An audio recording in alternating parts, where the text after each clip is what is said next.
everyone, I am Patrick Laughlin, COO of iProv, and today I'm joined by a couple of special guests. Number one is Darla Yarbrough, our VP of Client Services. She's here with me today because Jordan's on vacation. Darla, it's great to see you. Hey, thanks for having me. I appreciate it. I hope I can do as good a job as Jordan does. I've got big shoes to fill. Well, I don't know about big shoes, but shoes for sure. Darla, tell us about our other special guest today, because I know you guys are friends, and when you sort of pitched it to me, you were really excited. It got me really excited. So why don't you tell us about our guest? I'm super excited about this. We've got Claire Brown with us today. She and I have been friends for quite a while. She actually helped me find and purchase my current home. But not only is she a successful real estate agent, she's also the founder of Little Rock Power Women's Group on Facebook, and most recently has published her soon-to-be-released book called Ring or Fling, The Power Woman's Guide to Self-Discovery, Setting Standards, and Dating with Confidence. So Claire, welcome. Thanks for joining us today. Again, super excited to have you.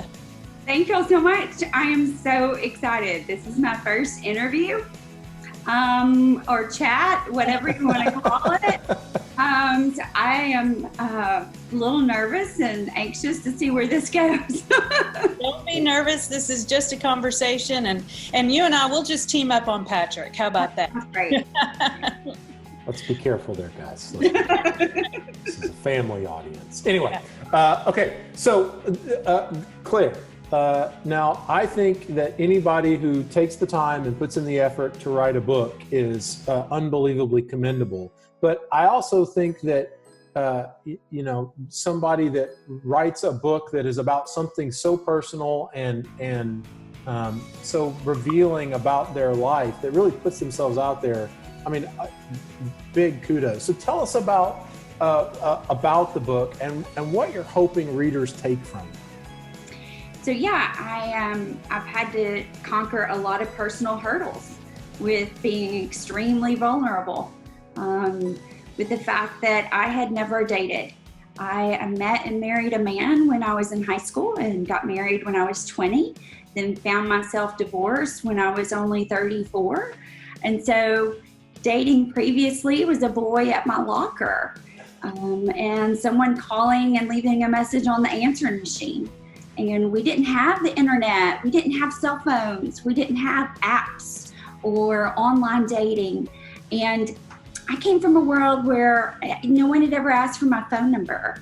I'd never had a man buy me a drink or taken me to dinner. So it was very, very different for me. So I believe that our heartbreaks lead to breakdowns, which give us our breakthroughs in all areas of life, personally, professionally, in parenting and everything, which definitely happened to me multiple times. And that was no different in my dating world. So I had a heartbreak, which led to breakdown, and my journaling took off. And I had an opportunity to self-reflect at a high level and discovered my dating patterns and what I truly desired. And then I discovered my standards for self, which I'd never taken the time to learn. And so I lay out the standards that women need to evaluate for themselves, which then determine your dating standards that you might want to consider. Because let's be clear, my dating standards are different than Darla's, than Patrick's. And so the book really outlines some things for you to consider. A lot of questions throughout the book to ask yourself personally, to outline your own standards and what you want and how to create your own life by design. Well, so I love that idea. And the other thing that really intrigues me, Claire, is that not only are you an author and you have sort of some what sounds like really sound life advice for people that are going into a really confusing world if they haven't been in it in a long time, but you're also a business leader. And we talk a lot about business leadership on the blog. One of the things that I love about your book is that subtitle, that the idea of the importance of self-discovery and setting standards. Tell me how that also fits into the other part of your life as a business leader. So as soon as I got divorced, I was divorced in September. And then I immediately went into a group coaching course. And so what's also important to know is half of the content from the book has been cut. I have a lot to say. If you know me, I am a wordy person. And so writing was not difficult for me, it just flowed. And so as soon as I got divorced, I went into a group coaching program. And what you focus on truly does expand. And the year of my divorce, I was focused on my family and rebuilding that, as I should have been.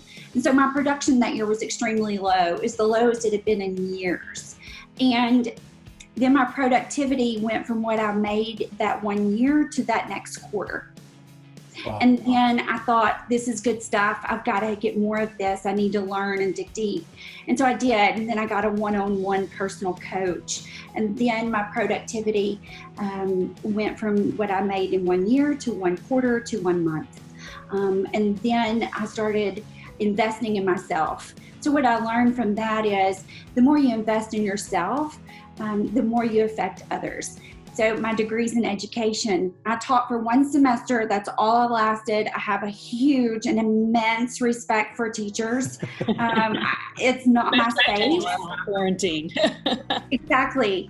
I don't homeschool and I'm not a stay-at-home mom. I have learned that at a high level.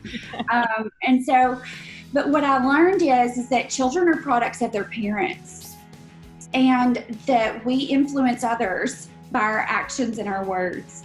And so the more that I invested in myself, the more I'm able to influence my children and the more I'm able to influence and help others in my business, in my volunteerism, in all other aspects. So I started to do that at a high level and invested in myself, which then I had huge growth from that. I started to build an international platform for women from that, which expanded my reach, which then expanded my growth. And then I was able to impact my children. I was able to impact my clients much, much higher. And so then I started being recruited into leadership opportunities. I had 11 different leadership opportunities offered to me nationally within 18 months that I passed them all up because I won't leave my children. They're my number 1 priority. Yes, I don't box myself in the sense that, like, I said, sure, I'll go to Manhattan. I'll go to Wilmington Beach. Yeah, we can do that. Give me a commuting package. What does that look like? How do you want me? There is so much incredible stuff to unpack in just that answer. So let me try to dig a little deeper. So I am a girl dad. I have 2 young daughters. I am doing everything I can to raise them as, powerful women that understand that they get to make choices about their life. They're not boxed in. Their upbringing or their parents' decisions aren't going to influence who they become, what they become. They literally can do anything. And I think, I know this to be true, is people like me, men, have a born advantage in that we don't have a lot of the sort of societal pressures to stay at home. We're expected to go out. We're expected to sort of abandon our families. And for a lot of years in my career, I was gone a lot to try to grow the business that I was at, until I finally got to a point where I was like, I don't want to be gone 3 weeks a month. Right. I'm tired of missing things with my kids. It makes me tear up every time I look at a Facebook memory and go, I don't think I was there for that one. But so talk to me about some of that balance and the thing you tell other women when they're faced with these pressures, when they're faced with these decisions, how you sort of looked at them, made good decisions, and continue to grow like you have when you said no. So balance is a dirty word. I know. It's a cuss word. We don't use the term because it means something different to everyone, and it's okay the way it looks in everyone's life. I know women that don't see their children hardly at all, and that's okay. We should give them grace and permission to live that life, and we don't. We pick them apart.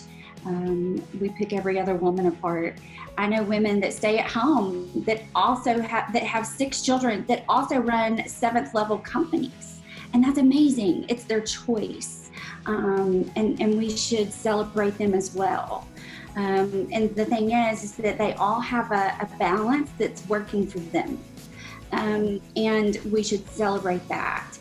And so for me, my journey was different. I went through a tremendous fertility journey.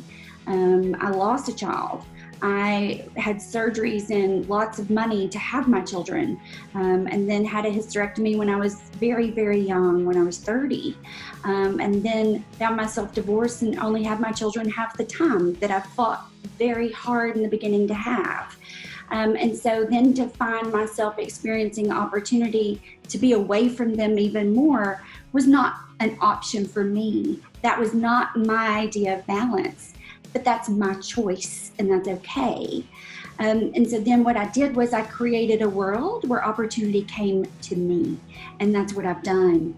And the thing is I think when we choose to get out of our own way and choose to make unlimiting choices by stop limiting our beliefs of self, that's what we will all choose to do. When we quit empowering others to lead and start empowering ourselves to lead ourselves, then we create our own opportunities. Mm-hmm.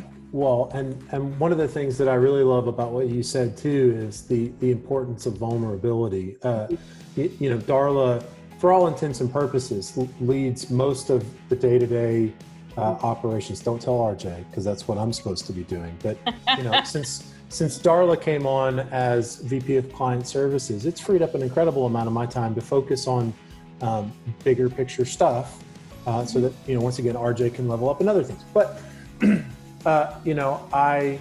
I know that one of the things that I have to continually work on and struggle with is being vulnerable to the people that work for me. Darla is fantastic about it. But I'm going to interrupt you there, Yeah. Patrick. And that's because women have been allowed to have that, and we've been given permission to be vulnerable forever. Mm-hmm. And then when we choose as a society to view vulnerability as a strength, then we'll give men the permission to have it as well.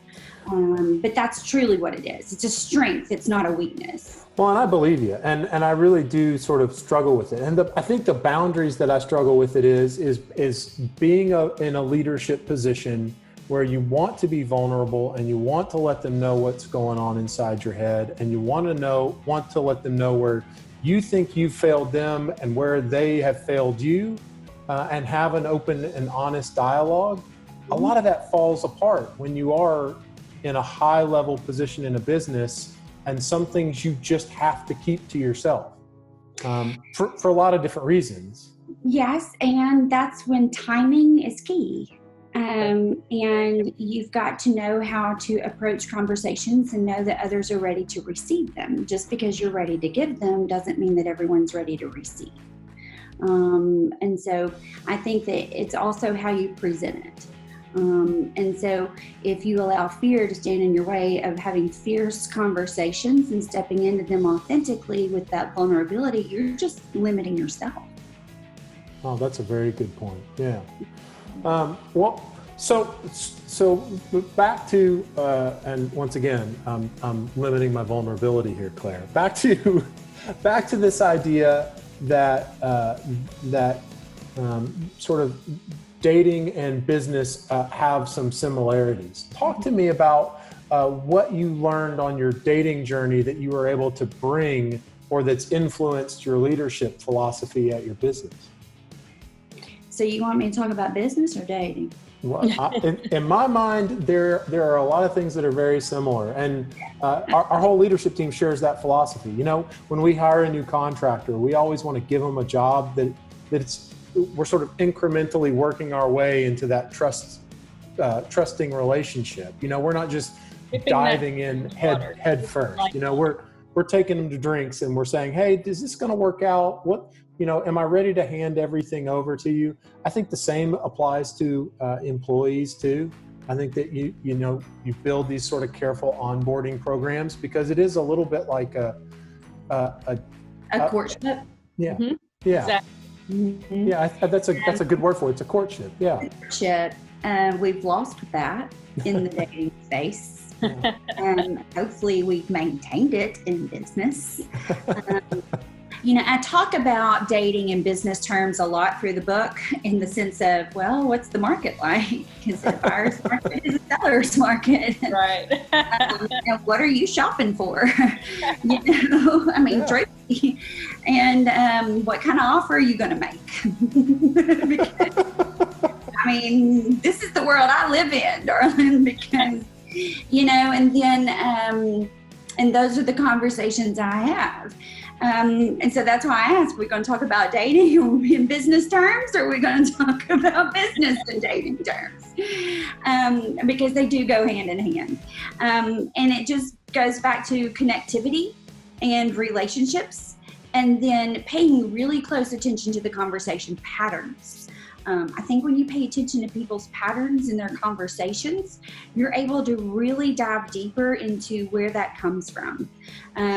So I am certified in NLP, which is neuro-linguistic programming. And so I've been able to really tap into the patterns of people's conversations. So recently I went out with a man who I went out 2 times with him, but multiple phone conversations. So there were 3 times that he mentioned the death of his mother, how that relationship played out and how it affects a relationship with a woman, and then how the key to a relationship with a woman is her treating him like her little boy. And I was like, okay, we've got some language patterns and we've got some issues, and I'm done. Bye. And so, but if you pay attention to these patterns intently and very closely, because you've already set your standards and you know what those look like in your life, then it's real easy to swipe left and right. And if you do that, even in an interview process with someone with a job, you pay attention to the patterns, you just write these down, like what is showing up in their language repetitively over and over, and then just circling that. Even if you do, like, if you line out someone's values, if you help them align their values, if you do their aim with them, and to know how they line their values out in the 5 areas of their life, and then circle the patterns to see if you're in alignment with them, you can evaluate real quick whether they need to come into the culture of your company or not. It's the same way in relationships and dating. It's like I pay attention to the language patterns, and then I can see if your values align with me or not, and I'll swipe left or right real quick because I know my values. Right. Yeah.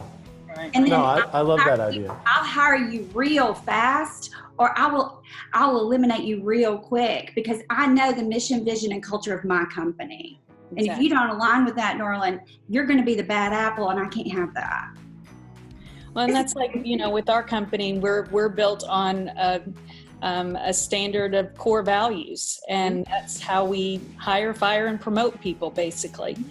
And it's kind of similar to your pillars, Claire. You know, I love your pillars, but, you know, those are kind of like your core values in dating. Same thing with business. And if you find the people that share those same things, are like-minded in that way, and have that same goal in mind and are going in that same direction, then those are the kind of people that you want on your team. Those are the kind of people that you want to be dating, you know. So, yeah. You know, I also talk about time is our most valuable commodity, and it is in any area of our lives. And you can't move forward in business or relationships if you don't know your hourly rate. And That's great. that's the book. And Darlin, if you don't know your hourly rate, then how are you going to evaluate him? And how are you going to evaluate your time with someone else? I mean, or even in business. And so it's like, I need to discern, are you in alignment with me to where I know the value of time with you? Because if I'm going to get a babysitter and be away from my children, who are the most valuable person in my world, then your hourly rate better be pretty darn high. Well, and so that's one of the things that I try to communicate pretty often to people that work with me and that work for me. And I encourage, Darla and Jordan and other people on the leadership staff to sort of do the same thing. There are $5 problems in this world, and those problems don't involve me. And then there are $50,000 problems in this world, and those I want to know about. And everything in between is sort of a spectrum. And I hired you because of your judgment, your discernment. And I'm going to trust that you're going to bring me the problems that are worthy of my time, and you're going to handle the ones that you think don't need me. And so I love that idea. Know your hourly rate, but also know the hourly rate of the other people in the business, because it's easy to involve somebody in leadership, but it may not always get you the result that you want. And it can stunt your growth too. That's what they also don't realize. And so it's important for us to communicate that part too. Yeah, absolutely. And so, Patrick, I know that you're a married man. And so I know that like many will view this manuscript as something like, well, I'm not single, this isn't for me. And so I challenge that as a limiting belief in the sense that, I was married for 14 years, which is a long time for many people. And the thing is we were together for 17. We met when I was 17 years old. So half my life, I defined myself as wife and mother. And so then how are you continuing to date your spouse? How are you continuing to reevaluate that mission and vision together, which there's those business terms, in a relationship so that you can go and change the world together? And what does that look like? No, I think that's incredibly good advice. I know that there are anybody to be in my position now and having to scramble and reevaluate how to navigate Tinder. Yeah, don't do it. Don't do it. Don't. Trust me. I will say it publicly. Catherine Laughlin is the greatest thing that ever happened to me, bar none. And I will do anything I can to make sure that stays that way. So yeah, that now, am I 100% good at it? No, but that is something that I try to put effort into. She might not agree. I'm going to have some conversations, Claire. This is verging on vulnerable territory here, if we're honest. Absolutely. Am I making you uncomfortable? Uncomfortability is growth, Patrick. I totally agree. Yeah. Darla, what else we got for Claire? I just got to say that I really admire Claire.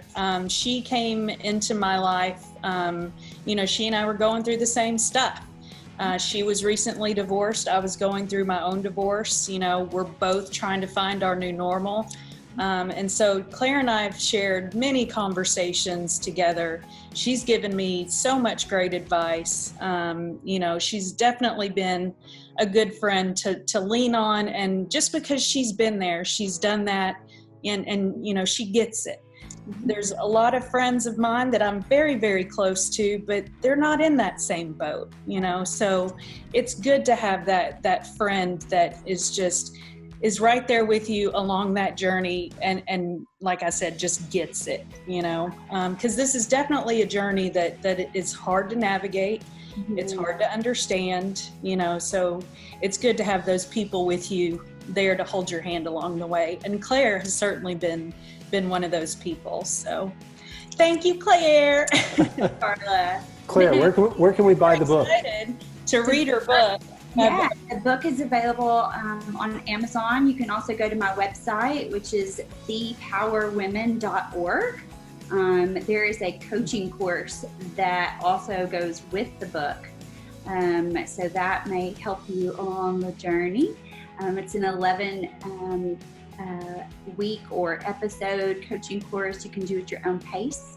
It outlines it on the website and what all that is.